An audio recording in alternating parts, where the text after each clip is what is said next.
One of the last people to lay a rose was Lauren Crimmins.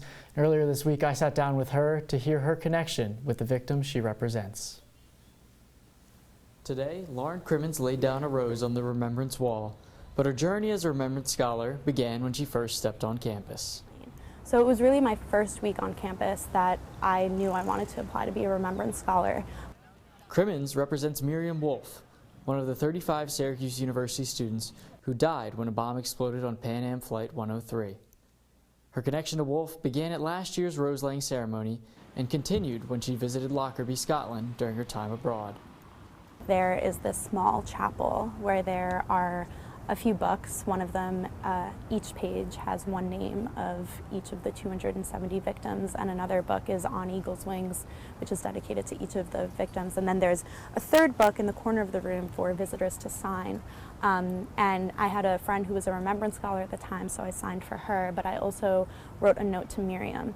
And at that time, I had just interviewed to be a Remembrance Scholar.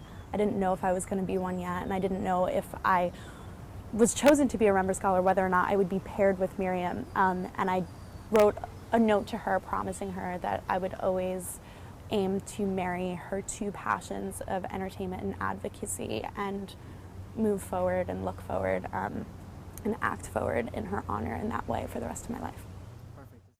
Crimmins would soon be selected to represent Miriam Wolfe as a Remembrance Scholar.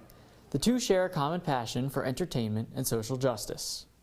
Miriam was a musical theater major, and she had a passion for advocacy, social and political justice, and also the power of theater and entertainment.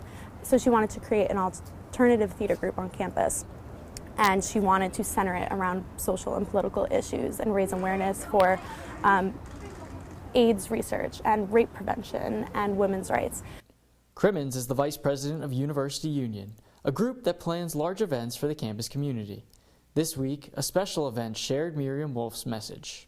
University Union is collaborating with the LGBT Resource Center and the Disability Cultural Center to bring Ryan O'Connell, a comedian who identifies as gay and disabled and is an advocate for representation in entertainment. And throughout the entire planning process of this event, Miriam has inspired me, and it's actually officially dedicated to her in Remembrance Week. For Crimmins, this is one way to look back and act forward, but she says that each student on campus can find a way to do the same.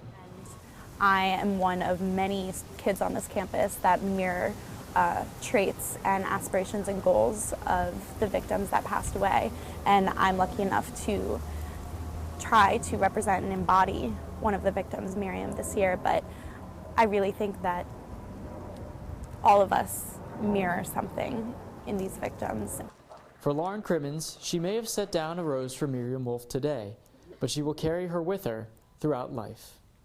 So I hope that years from now when I come back here and I'm sitting here by this wall again, I feel like I've learned more and more from Miriam, and I'm not done learning from her and honoring her. As Crimmins continues her senior year, be on the lookout for the ways University Union is combining entertainment and social advocacy with her help.